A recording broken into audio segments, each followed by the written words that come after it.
Hello everyone welcome back to my channel. आज पनि फेरि म तपाईँको समक्ष चाहिँ फेरि नयाँ केही how to speed up computer workflow भन्ने क्याटेगोरीमा चाहिँ फेरि नयाँ केही टिप्स एन्ड टेक्निक्सहरू लिएर आएको छु र आई होप पहिलाको चाहिँ भिडियोले तपाईँहरूलाई चाहिँ केही युजफुल कन्टेन्ट दिए जस्तो लाग्छ र आजको भिडियोमा पनि फेरि त्यस्तै नै कुराहरू लिएर आएको छु। यो चाहिँ हाम्रो चाहिँ पार्ट 2 हुन्छ। पार्ट 1 हाम्रो मेरो भिडियो चाहिँ मैले गराइसकेको थिएँ र पार्ट 2 मा चाहिँ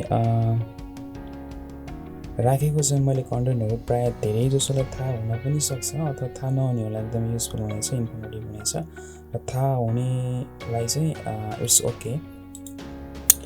र लेट मी स्टार्ट है त। सबभन्दा सुरुमा चाहिँ यो मैले दिन लागेको ट्रिक्सहरू एकदमै कमन जस्तो लाग्छ मलाई, किनभने धेरै मान्छेहरूले चाहिँ यो कुराहरू चाहिँ गरिरहेको पनि हुनसक्छ अथवा चाहिँ नगरिरहेको पनि हुनसक्छ। यदि गर्नुभएको छैन भने प्लिज मेक इट ट्राई होइन, एक्चुअली ट्राई गर्नु होला।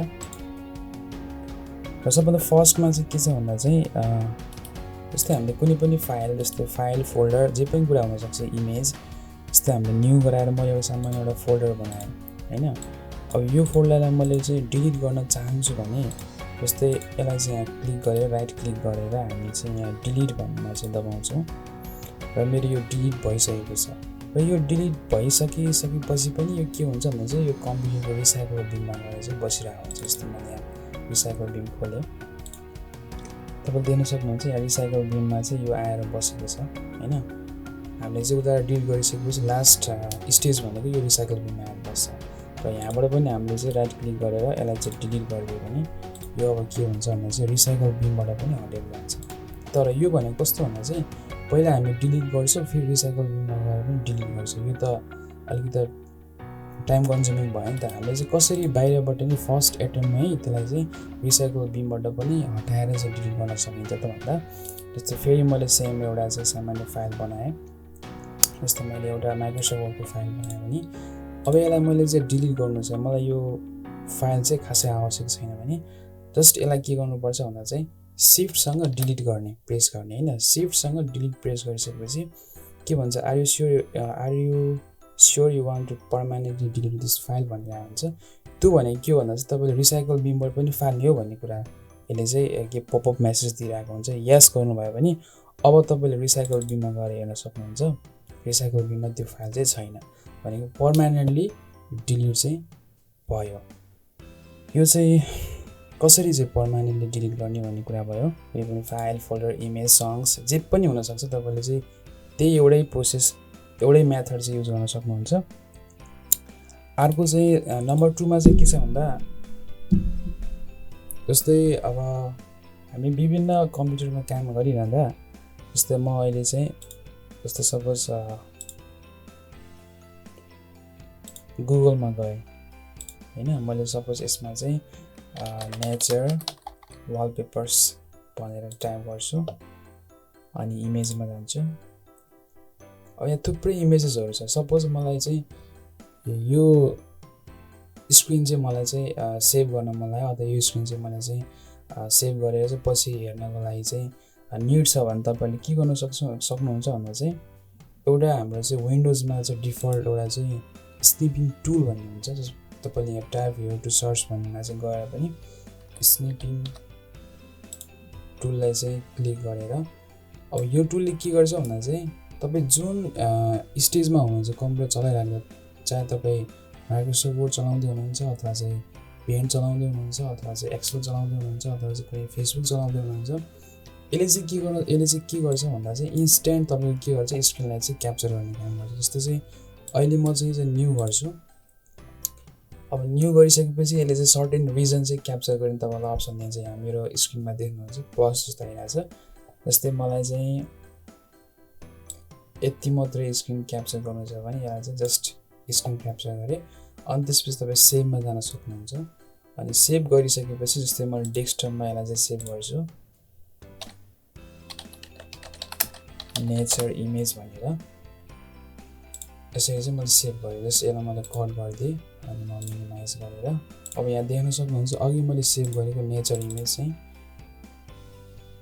यसरी चाहिँ सेभ गर्न सकिन्छ। भने कुनै पनि तपाईँ कुनै पनि स्टेजमा हुनुहुन्छ, चाहे तपाईँ जस्तै फेसबुकमा चाहिँ कसै राम्रो फोटो देख्नुभयो भने त्यसलाई चाहिँ स्निपिङ टुल गरेर जस्ट त्यसलाई क्रप गर्ने अनि त्यसलाई सेभ गर्ने, त्यसरी चाहिँ तपाईँले चाहिँ काम गर्न सक्नुहुन्छ। त्यो एउटा चाहिँ सेकेन्ड टुल भयो।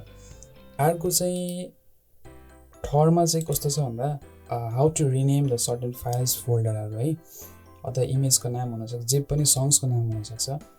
जस्तै मैले राइट क्लिक गर्छु, न्यू गर्छु अनि त्यसपछि फोल्डरमा दबाएँ।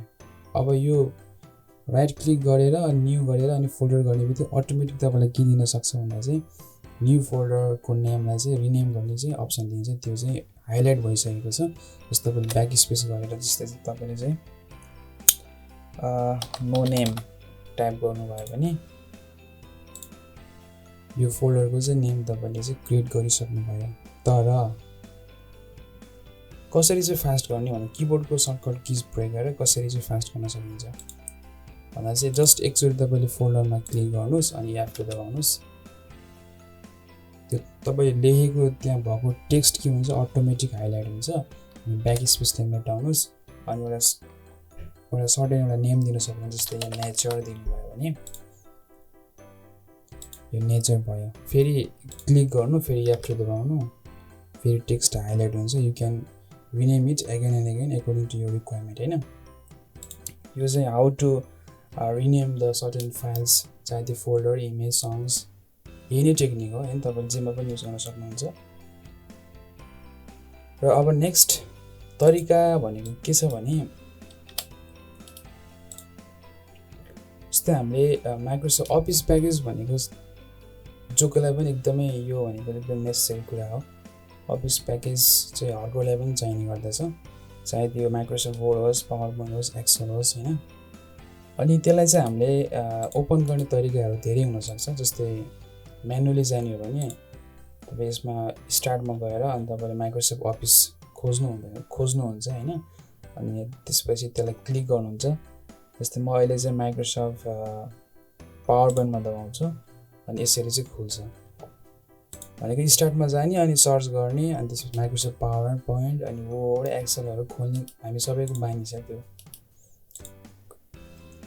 तर कसरी चाहिँ किबोर्डबाट चाहिँ त्यसलाई चाहिँ ओपन गर्न सकिन्छ। समटाइम्स माउसले काम गरेन अनि त्यसलाई चाहिँ खोल्नु पऱ्यो भन्दा चाहिँ यो ट्रिक चाहिँ तपाईँलाई एकदमै हेल्पफुल हुनेछ। जस्तै तपाईँले के गर्नुपर्छ भन्दा चाहिँ विन की र आर दबाउने।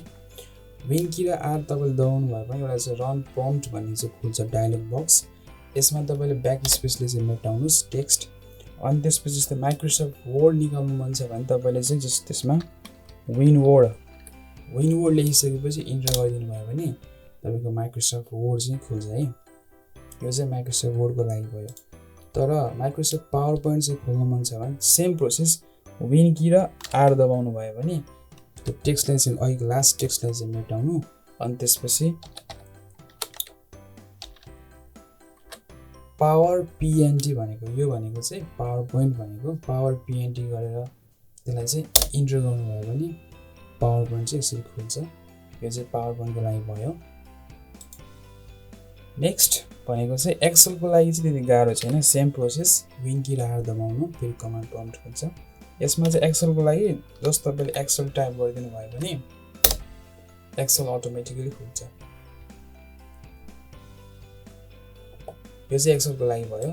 अर्को नेक्स्ट भनेको जस्तै हाम्रो कन्ट्रोल प्यानल भन्ने हुन्छ। कन्ट्रोल प्यानलमा चाहिँ यो कम्प्युटरको धेरै सेटिङहरू भएको हुन्छ। त्यसमा जस्तै हामीले कुनै पनि इन्स्टल गरेको चाहिँ प्रोग्राम्सहरू फाल्नु पऱ्यो होइन, अथवा चाहिँ के इन्स्टल भएको छ त्यसलाई हेर्नु पऱ्यो। विभिन्न पर्पजको लागि चाहिँ हामी कन्ट्रोल प्यानलमा जाने गर्छौँ। जस्तै कन्ट्रोल प्यानल हामीले जस्तै चाहिँ यही टाइप हियर टु सर्चमा पनि तपाईँले कन्ट्रोल प्यानल कन्ट्रोल मात्रै हाल्नुभयो भने कन्ट्रोल प्यानल देखाउँछ। जस्तै कन्ट्रोल प्यानलमा तपाईँ जान सक्नुहुन्छ होइन। यहाँ थुप्रै अप्सन्सहरू छ। तर जस्तै कन्ट्रोल प्यानलमा डाइरेक्ट कसरी जाने त भन्दा same process win key and R command prompt अनि जस्ट तपाईँले के गर्नुपर्छ भन्दा चाहिँ कन्ट्रोल ट्याब गर्नुभयो भने अनि इन्टर प्रेस गर्नुभयो भने तपाईँ के हुन्छ डाइरेक्ट कन्ट्रोल प्यानलमा जान सक्नुहुन्छ। यो चाहिँ प्रायः म्यानुअली पनि तपाईँ चाहिँ माउस क्लिक युज गरेर पनि जान सक्नुहुन्छ। तर किबोर्डबाट अब छिटो छ त कहिले माउसले काम नगर्दा चाहिँ तपाईँले यसरी यो मेथड पनि अप्नाउन सक्नुहुन्छ है। नेक्स्ट भनेको चाहिँ जस्तै हामीले वेबसाइटबाट केही टेक्स्टहरू चाहिँ कपी गरेर माइक्रोसफ्ट वर्डमा चाहिँ त्यसलाई चाहिँ पेस्ट गर्यौँ भने वेबसाइटमा त्यो टेक्स्टको चाहिँ फर्मेट जेमा थियो त्यो अटोमेटिकली के हुन्छ त्यही फर्मेटमा आएर पेस्ट भयो। जस्तै चाहिँ कलर कुनै टेक्स्टमा कलर भइरहेको हुन्छ। जस्तै मैले चाहिँ फर इक्जाम्पल जस्तै मैले एउटा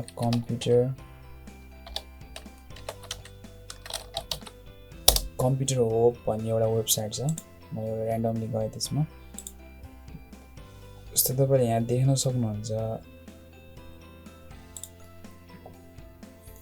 जस्तै मैले यो टास्क म्यानेजरको चाहिँ जस्तै यति फर्स्टदेखि लास्टसम्म मैले चाहिँ टेक्स्टलाई चाहिँ कपी गर्छु अनि त्यसपछि म चाहिँ माइक्रोसफ्ट वर्डमा गएँ अहिले, त्यसपछि ब्ल्याङ्क न्यू गर्छु।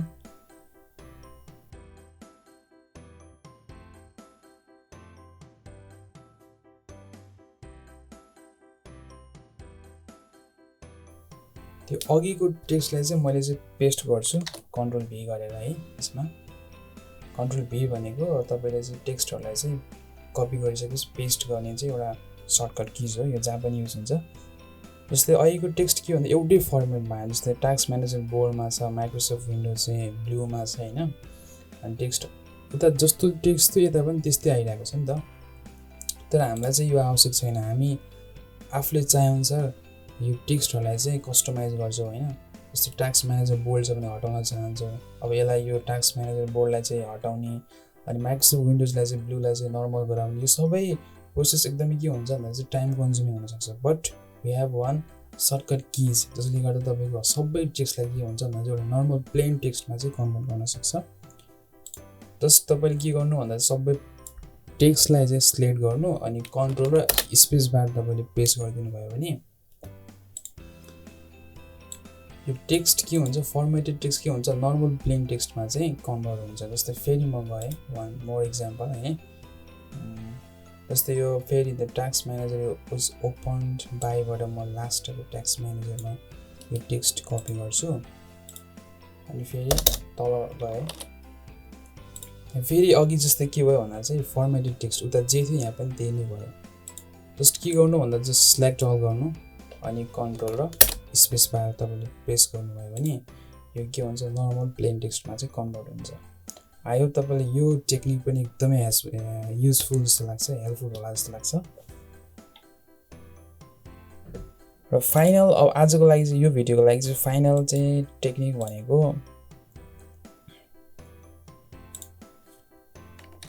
अब एउटा चाहिँ टेक्निक सिकाउन गइरहेको छु तपाईँलाई मैले। जस्तै चाहिँ टास्क म्यानेजर भन्छ, जस्तै टास्क म्यानेजरलाई चाहिँ कसरी निकाल्ने र टास्क म्यानेजरबाट हामीले चाहिँ जस्तै यो अहिले मैले माइक्रोसफ्ट विन्डोज खोलिरहेको छु, यसलाई मैले यहाँ क्रसमा गएर पनि यसलाई चाहिँ बन्द गर्न सक्छु। कहिले के हुन्छ भन्दा चाहिँ तपाईँले काम गरिरहनु बेलामा एकदमै लङ टाइम पछि अटोमेटिक ह्याङ भइदिने अनि के मोमेन्टै पनि नहुने होइन। अब तपाईँले बन्द गर्न चाहनुहुन्छ भने पनि यो बन्द नहुने, जस्ट ह्याङ्गिङ भइरहेको हुनसक्छ नि त। अब त्यसलाई कसरी क्लोज गर्ने, डाइरेक्टली कसरी क्लोज गर्ने भन्दा चाहिँ टास्क म्यानेजरबाट हामी गएर त्यसलाई क्लोज गर्न सक्छौँ। र टास्क म्यानेजर निकाल्नको लागि तपाईँले कन्ट्रोल सिफ्ट र ई या सी भन्छ किबोर्डमा हुन्छ बटन, त्यो प्रेस गर्नुभयो भने त्यो टास्क म्यानेजर चाहिँ खोल्छ। अनि तपाईँले अब प्रोसेसमा देख्नुहुन्छ अहिले मेरो चाहिँ यहाँ एडोब अडिसन, माइक्रोसफ्ट एज होइन, माइक्रोसफ्ट वर्ड टास्क अनि त्यसपछि वारकास्ट भन्ने यो सबै प्रोग्राम्सहरू खोलेर बसिरहेको छ।